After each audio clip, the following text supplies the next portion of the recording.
Assalamualaikum warahmatullahi wabarakatuh. Perkenalkan, nama saya Kafitri Wulandari dengan NPM 202101500962. Di sini saya akan memaparkan laporan hasil observasi klien dengan yang mengalami gangguan belajar disleksia.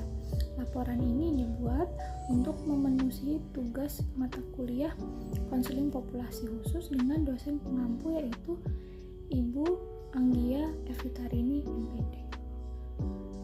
Baik, langsung saja. Yang pertama, apa itu disleksia? Jadi disleksia adalah gangguan belajar yang menyebabkan kesulitan dalam membaca, menulis, mengeja, dan juga berbicara. Nah, selanjutnya ada data pribadi klien. Pertama ada nama konseling atau klien itu sendiri yaitu Muhammad Arif Ayusman atau disingkat MAA. Dia lahir di Depok tanggal 11 Maret 2015, berjenis kelamin laki-laki dengan usia 9 tahun, anak kedua dari dua bersaudara. Dia hobinya menggambar. Nama ayahnya adalah Susanto. Pekerjaan ayahnya adalah sebagai driver ojek online. Ibunya bernama Suci dengan pekerjaan ibunya yaitu ibu rumah tangga. Selanjutnya adalah deskripsi keadaan keluarga. MAA adalah anak bungsu dari dua bersaudara. Ia memiliki seorang kakak laki-laki yang bernama Aka yang duduk di kelas 1 SMP. Kakaknya ini atau Aka ini tidak memiliki gangguan disleksia seperti MAA. Jadi kakaknya ini sering membantu klien dalam saat belajar, mengerjakan PR dan lain-lain. Ibu MAA adalah seorang ibu rumah tangga yang menghabiskan sebagian besar waktunya di rumah untuk mengurus keluarga. Meskipun ia peduli terhadap pendidikan anak-anaknya, ibu MAA ini kurang memberikan perhatian yang cukup pada pendidikan anak-anaknya. Ibu klien ini kurang memberikan perhatian yang cukup pada perkembangan belajar MAA karena kesibukan dirinya sebagai untuk mengurus urusan rumah tangga dan juga kurangnya pemahaman mengenai cara mendukung anak yang mengalami kesulitan belajar seperti MAA. Saat MAA mengalami kesulitan dalam pelajaran, ibunya tidak tahu harus berbuat apa dan cenderung mengandalkan kakaknya untuk membantu seperti belajar atau mengerjakan PR. Selanjutnya ayah MAA ini bekerja sebagai driver ojek online. Nah, ayahnya ini karena seorang driver ojek online, dia jarang berada di rumah, sering pulang larut malam. Pendapatan ayahnya tergantung pada jumlah penumpang yang diangkut, membuat kondisi ekonomi keluarga ini tuh kadang tidak stabil. Ayah MAA ini cenderung lebih fokus pada mencari penghasilan untuk mencukupi kebutuhan keluarganya. Nah, sehingga ia itu kurang memperhatikan perkembangan belajar dan kebutuhan khusus anak-anaknya. Meskipun orang tua MAA ini peduli dan ingin anaknya berprestasi dan berkembang dengan baik, tapi masih kurang dukungan dan juga adanya kebingungan dalam menghadapi kebutuhan khusus yang dialami MAA ini. Karena keterbatasan ekonomi dan juga kurangnya pemahaman tentang disleksia, mereka itu belum memikirkan untuk mencari bantuan profesional. Akibatnya MAA ini kurang mendapatkan dukungan yang sesuai untuk mengatasi kesulitan belajarnya. Yang selanjutnya adalah deskripsi terkait diri atau latar belakang klien menjadi populasi khusus. Dari hasil observasi dan wawancara pada keluarga, diketahui bahwa MAA ini mengalami kesulitan belajar membaca, mengeja, menulis, dan juga berbicara atau disleksia. Terlihat anak tersebut memiliki beberapa karakteristik yang dapat dilihat dari kesehariannya di sekolah dan juga di rumah. Dia sering mengalami masalah dalam membaca, menulis, dan memahami teks tertulis yang menyebabkan prestasinya itu jauh tertinggal dibandingkan teman-teman sekelasnya. MAA ini menunjukkan tanda-tanda disleksia sejak awal masuk SD yang diketahui oleh gurunya. Jadi gurunya ini tahu dan melaporkan atau berdiskusi dengan orang tuanya terkait hal tersebut. Nah, selanjutnya MAA ini tidak mampu mengingat kata yang sudah dibaca atau mudah lupa gitu. Sulit membedakan bunyi huruf B, D kalau sedang ditanyai. Dia kadang sulit menulis huruf B dan D itu tertukar-tukar. Mengucapkan kata F dan V itu terbalik-balik. G, NG, NY itu dia sering kesulitan membedakannya. Dia juga sulit membedakan saat menulis angka 3 dan 5. Dia juga tidak memperhatikan tanda baca, misalkan saat membaca. Adanya pengurangan huruf dalam kata saat membaca. Dia juga cenderung berbicara formal, berbicara baku, menggunakan bahasa baku yang kadang orang-orang awam yang tidak mengetahui maksud MAA itu sulit untuk mengerti.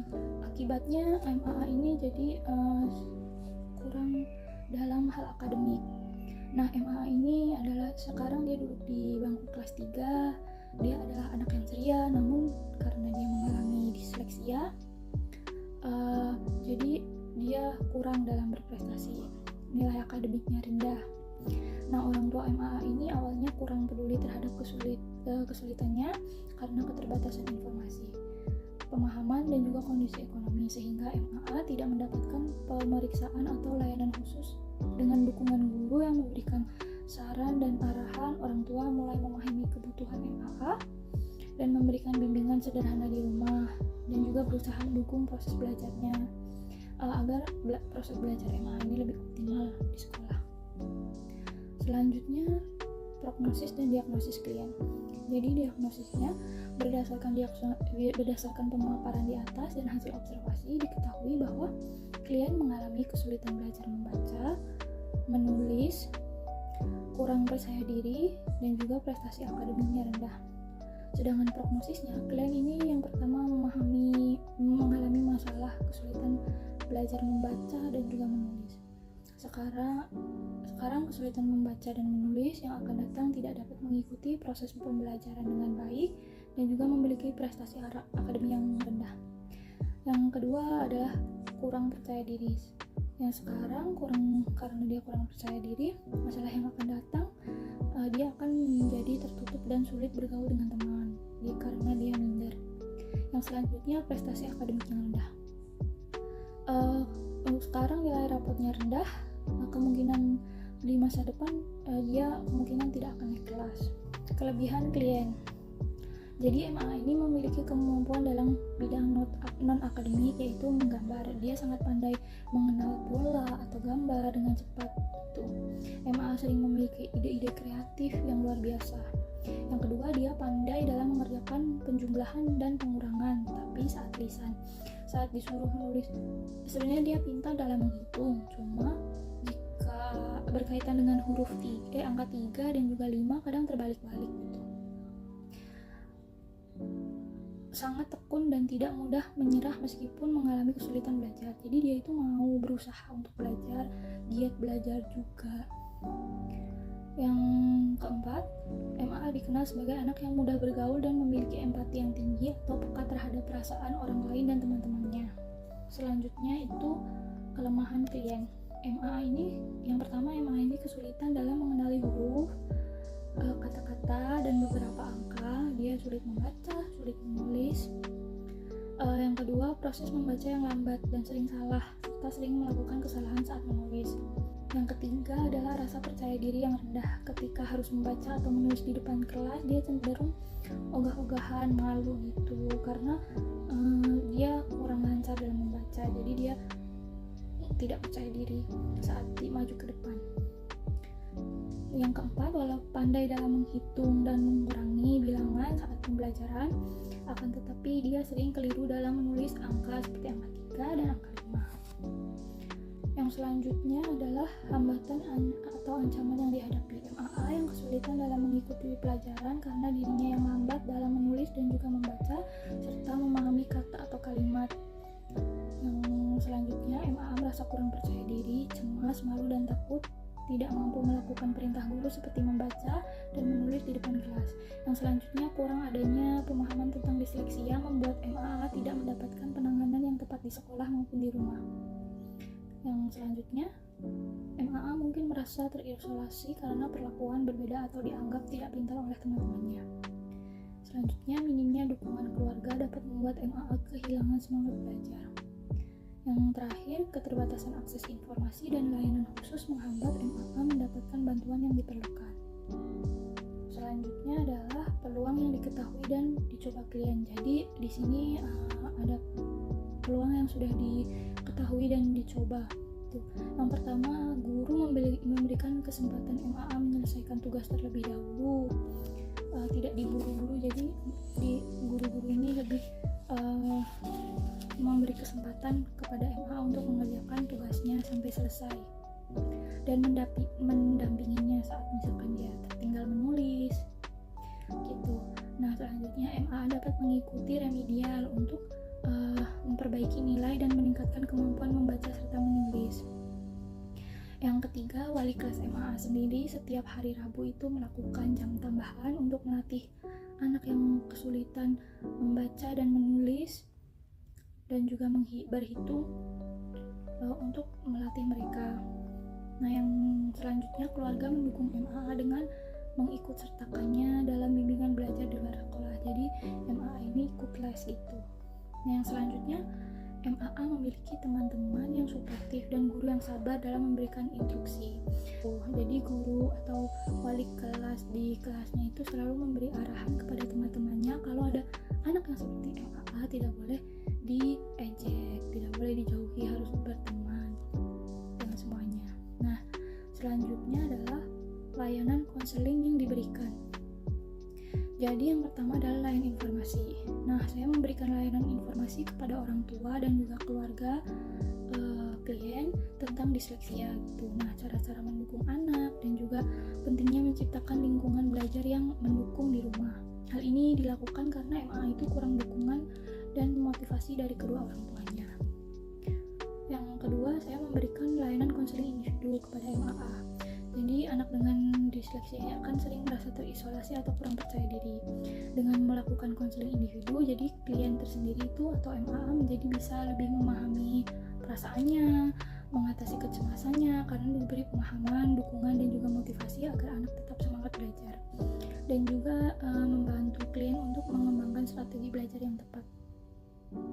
Yang ketiga, layanan bimbingan belajar. Jadi saya memberikan layanan bimbingan belajar dengan karena kan si anak ini atau klien ini mengalami anak yang sering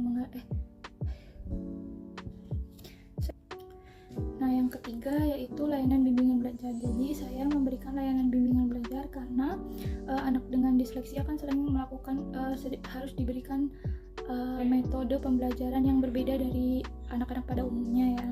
Maka pelatihan keterampilan belajar ini meliputi pengajaran teknik membaca, menulis, dan mengingat informasi dengan cara yang lebih sesuai dengan kebutuhan mereka.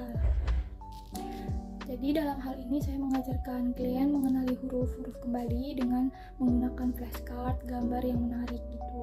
Nah, mengajarkan bedanya huruf B dan D. Misalkan kayak huruf B itu hamilnya di belakang, sedangkan D itu hamilnya di depan gitu. Nah, saya juga mengajarkan perbedaan bunyi dan menulis huruf F dan V. Kalau V itu cheese, kalau F itu pakai 3 jari gitu. Nah, mengajarkan mereka perbedaan cara membaca kata yang menggunakan huruf G ganda dan juga NG dan NY. Misalkan seperti bunga, menggunakan nyamuk, nyonya, seperti itu. Sering berlatih mengeja kata-kata itu, kata-kata dengan huruf NG, NY dan juga huruf G ganda. Selain itu saya juga mengajarkan klien untuk membedakan angka 3 dan juga 5. Jadi saya membedakan cara menulis huruf angka 3 dan 5. Awalnya kenapa dia bingung itu karena huruf 3 dan 5 cara penulisannya itu hampir mirip. Jadi seperti ini, 3 ini dan 5 seperti ini. Jadi hampir mirip-mirip gitu. Jadi ada bulatan-bulatan setengah lingkaran ini kayak hamil-hamilnya ini sama, tapi topinya beda. Topinya ini ke belakang, ini ke depan gitu. Nah, dari sini dia jadi bingung. Akhirnya saya mengajarkan dengan cara menulis angka 3 yang berbeda. Jadi yang tadinya angka 3-nya runcing seperti ini, saya ajarkan seperti ini, seperti angka 8 setengah dari angka 8. Jadi angka 8 dibagi 2 gitu kan, angka 8 bulat gitu, jadi setengahnya, jadi nulisnya 3 gitu. Nah, selanjutnya Selain itu saya mengajarkan anak membaca dengan buku cerita bergambar. Jadi biasanya saya bertanya di sekolah ada buku yang boleh dibawa pulang atau tidak, buku cerita. Kalau boleh pinjam, nanti kita belajar bersama gitu. Lalu saya juga mengajarkan anak membaca dengan model buku pop-up gitu. Jadi kalian bisa lebih bersemangat dalam belajar membaca. Nah, dalam kegiatan pembelajaran ini juga jadi lebih menyenangkan. Selain membaca, saya juga mengajukan pertanyaan terkait isi cerita yang dibaca. Jadi mereview isi cerita yang awalnya saya bacakan dulu, lalu dia menirukan, lalu kita mengeja bersama, membaca bersama, lalu nanti saya bertanya siapa tokoh yang ada di sana, di dalam cerita itu, apa yang dia lakukan, dan lain-lainnya. Terkadang saya juga mengajak anak tersebut untuk menonton audiobook terlebih dahulu, baru dilanjutkan belajar membaca dan juga tanya jawab. Saya juga mengajak anak untuk belajar menulis dengan cara didikte dan juga menyalin dari buku. Jadi sering-sering berlatih untuk menulis didikte dan juga menyalin dari buku. Nah, dari kegiatan layanan bimbingan ini yang saya lakukan kurang lebih 1 bulan setengah sebelum laporan ini dibuat. Dan terkait pengembangan yang ditunjukkan oleh klien tersendiri ini cukup baik. Saat bermain kartu bergambar, klien ini nampak antusias gitu, walaupun sering keliru menyebutkan huruf, tapi saya selalu memberikan pujian kepada dia agar dia lebih bersemangat dan termotivasi untuk belajar. Dalam sesi ini, klien ini berhasil menyelesaikan setiap permainan yang saya berikan dengan beberapa kali bantuan, tapi ia lebih dan ia merasa lebih rileks ketika saya memberikan instruksi perlahan gitu. Dalam kegiatan menulis, klien atau MA ini lebih menyukai dan senang jika didikte, sedangkan untuk menyalin dari papan tulis atau dari buku dia cenderung lebih lambat, dia lebih suka untuk didikte. Jadi kalau didikte dia lebih cepat gitu menulisnya. Selanjutnya adalah evaluasi. Dari sesi konseling ini lumayan berhasil karena meningkatkan antusiasme MAA dalam belajar membaca, meskipun masih ada kesalahan dalam pengenalan kata yang berkaitan dengan kata yang mengandung huruf G ganda, NG, dan juga NY. Misalkan membaca kata serangga. Nah, dia juga kadang kesulitan membaca bunga, kata nyonya, nyamuk, dan lain sebagainya. Dalam kegiatan menulis, klien ini lebih cepat saat menulis jika didikte, seperti yang saya jelaskan tadi, dibandingkan saat ia menulis dengan menyalin buku ataupun papan tulis. Seperti itu. Dalam teknik pembelajaran sejauh ini kemungkinan sudah cukup baik dan juga efektif karena klien menunjukkan banyak perubahan positif dan meningkatkan semangat belajar klien. Nah, klien atau MAA ini menunjukkan peningkatan dalam kepercayaan diri. Setelah pemberian motivasi atau konseling individu dan juga dukungan dari anggota keluarganya, ia lebih berani dalam mencoba membaca kata-kata baru dan semakin semangat belajar. Ibunya bercerita bahwa si klien ini di sekolah, wali kelasnya menjelaskan bahwa klien tersebut mulai berani membaca dengan suara yang lebih keras, walaupun saat membaca terkadang masih ada kata yang kurang tepat gitu. Nah, dalam hal terkait dukungan sosial baik dari keluarga maupun teman yang ia miliki ini, di lingkungannya itu dukungannya sangat baik. Karena klien ini mengatakan bahwa di rumah ia itu sering belajar dengan ibunya. Tadinya hanya dengan kakaknya, sekarang ibunya juga mengajari MA dalam belajar. Walaupun tidak mengajari, dia tetap mendampingi saat MA mengerjakan PR. Nah, ayahnya juga walaupun tidak mengajari atau mendampingi belajar, tapi dia sering menanyakan saat mereka bertemu atau saat sarapan pagi, mereka menanyakan ayahnya menanyakan kepada MA, gimana sekolahnya kemarin, gini gitu. Jadi anggota keluarganya seluruhnya dan lingkungannya itu lebih menyupport MA. Baik, terima kasih. Sekian pemaparan dari saya, kurang lebihnya mohon maaf. Terima kasih. Wassalamualaikum warahmatullahi wabarakatuh.